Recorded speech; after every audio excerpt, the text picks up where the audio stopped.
So let me go backward a little bit to the beginning, so to speak. And the beginning involves an idea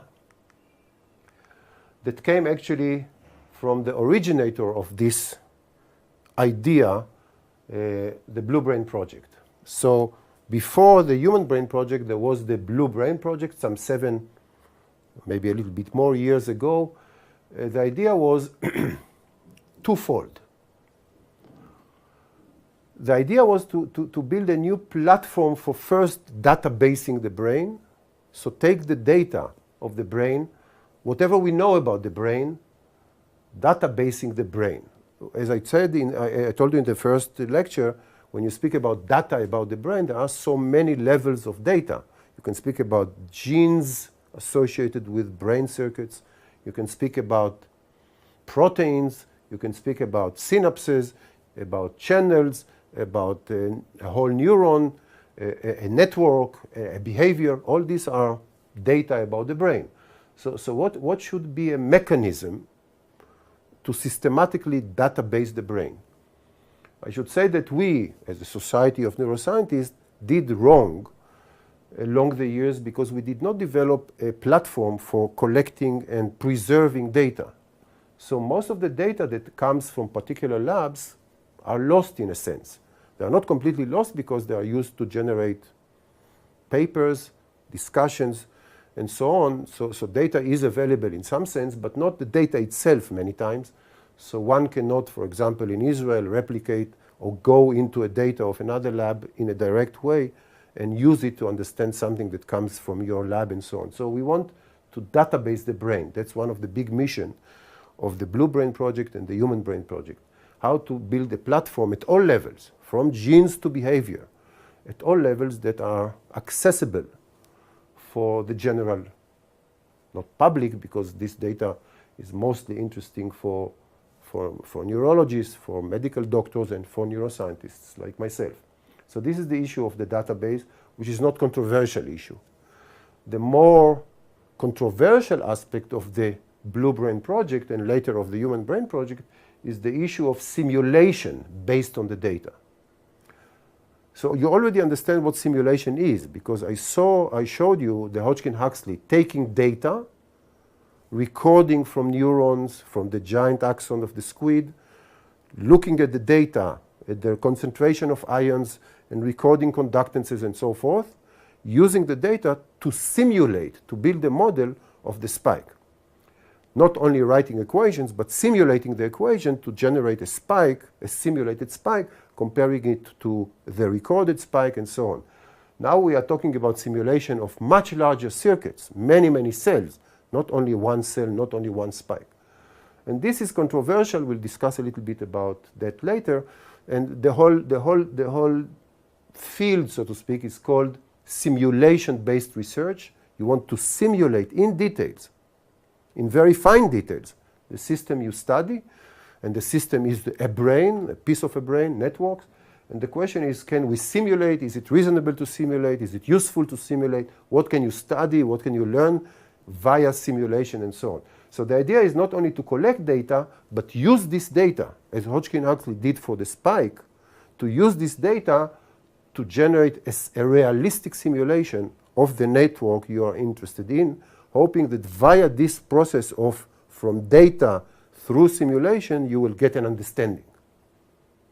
So that's the second part of the project, of the Blue Brain Project, the data, systematic data, organization, arrangement, and then simulation based on the data of a particular phenomena, and we shall discuss it later on.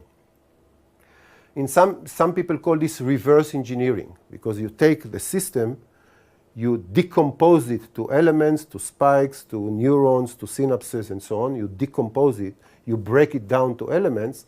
This system already exists, a brain, and so this is reverse engineering because it was already engineered.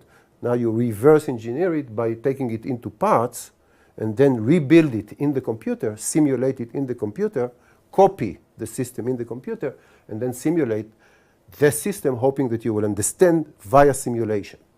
So this is really the philosophy, so to speak, behind the Blue Brain Project. Just to mention that this Blue Brain project actually, as I said, started by Henry Markram, who you see here. He's now in EPFL in Lausanne, and he is now also the head of the Human Brain project that, as I said, emerged from the Blue Brain project. And I was involved in this, Javier de Felipe in Madrid, and several other people, and mostly we were using with the help of IBM, because IBM provided the powerful computer originally. Now we have already the second generation of this particular computer, the Blue Gene IBM computer. This Blue Gene IBM computer, supercomputer, very powerful computer, was used also in other occasions. For example, in the Deep Blue game between Kasparov and the computer, and also in the Blue Gene. It's called Blue Gene because this computer was also useful to sequence the human genome. And so the blue comes from IBM color. The original color of IBM computer was blue. Today it's black. And so the blue comes from IBM. IBM is involved also in this project today, also in other projects like the Human Genome Project. And also the Blue Brain has a connotation that we like. So this is your brain who develops or generates connotations through learning and plasticity. And so you connect the color blue brain to other connotation, a sexual connotation. But this was not, of course, the meaning. The meaning was to use the blue gene machine to simulate the brain. And just to mention something that I very, very briefly highlight, we are very lucky to be in a particular time because we have new methods, both anatomical and electrophysiological method, to collect data at the single cell level, synaptic and cell level. So Brainbow, I mentioned before, a very beautiful, very aesthetic method, whereby today you can really design genetically mouse brain so that the cells will have, intrinsically, they will have colors. And this makes anatomy much, much easier than this gray matter anatomy, because suddenly you start to see a green cell and a red cell and a blue cell and so on with this jungle of cells. And this blue, red, and so forth anatomy, this colorful anatomy, this Brainbow anatomy, in principle, may help you to make some sense of this anatomical jungle.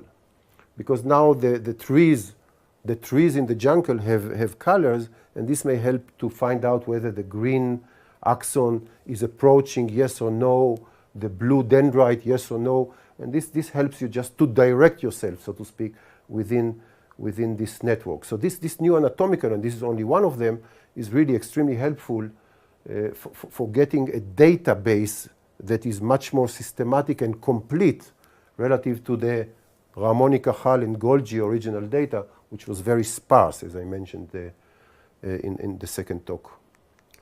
We also have the connectomics approach, which I just mentioned in the last talk, because this connectomics, which is another controversial project, very controversial project, because it is very, very labor intensive, very, very hard to collect this data and reconstruct full detailed network at the level of synapse and connection.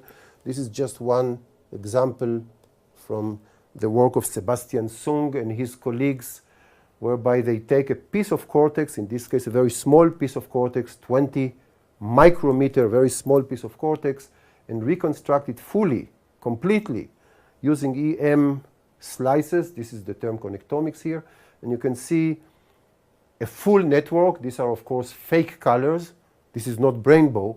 This is now EM, so you don't have colors for the cells when you slice them in EM, but then you can reconstruct them using artificial dyes or colors in order to stain each cell after you reconstruct it, and then you get a full picture, including who is touching who synaptically, who is making synaptic contact. You can see blood vessel and so forth. So this connectomics gives us really a whole roadmap, if you want to call it, for a piece of a brain, hopefully for the whole brain. Of course, the question was, and still is, so what do you do with this? You get all this giga data, or I don't know what, peta data, numbers of huge number of detail. What do you do with it? So I just showed you last time that you can use this amazing data to really solve particular questions. For example, orientation and directional selectivity in the retina. I just showed you in the last lecture that you can now connect structure to function after you have an idea of what could be the function and how does this function is implemented in, let's say, retina. You reconstruct the retina to really cross-check whether some of your ideas could be implemented by a particular system. So I think the connectomics is now getting its share, not just slicing and reconstructing, but asking questions using this new technology. And the other technologies that I also mentioned, and that's related to the BAM, to the Brain Activity Map project of President Obama, is this system whereby you use this new, relatively new optics, and also the capability to record from many, many cells simultaneously, still not millions or billions, but maybe thousands from a particular brain region. And so you can now, hopefully, connect particular activity of many, many cells using this, in this case, calcium-sensitive dyes. There are maybe other intrinsic dyes that you may develop that are not only calcium-sensitive, but other sensitive dyes to brain activity. But eventually you can see individual cells firing spikes via this calcium imaging when the system, so to speak, receives a relevant input, a bar's orientation in different direction, looking at when this particular region likes to behave, likes to respond to this particular input, and so on. So both these advances in anatomy, huge new advances in anatomical techniques, tools, and also these optical tools, and the Obama project is to improve these optical tools and bring you to million cells, not only to 1,000, may provide, hopefully provide new understanding about how this circuit, anatomy plus physiology, generates, so to speak, a function. Okay, so this is what I was saying, and the whole idea was to really try to take the living, behaving brain while the brain performs specific function, whatever the function might be, either auditory or visual or motor, somatosensory, doesn't matter, a function. And a function is not something easy to exactly define, but if you think about orientation selectivity, you may ask yourself, how does this network generate this capability particularly?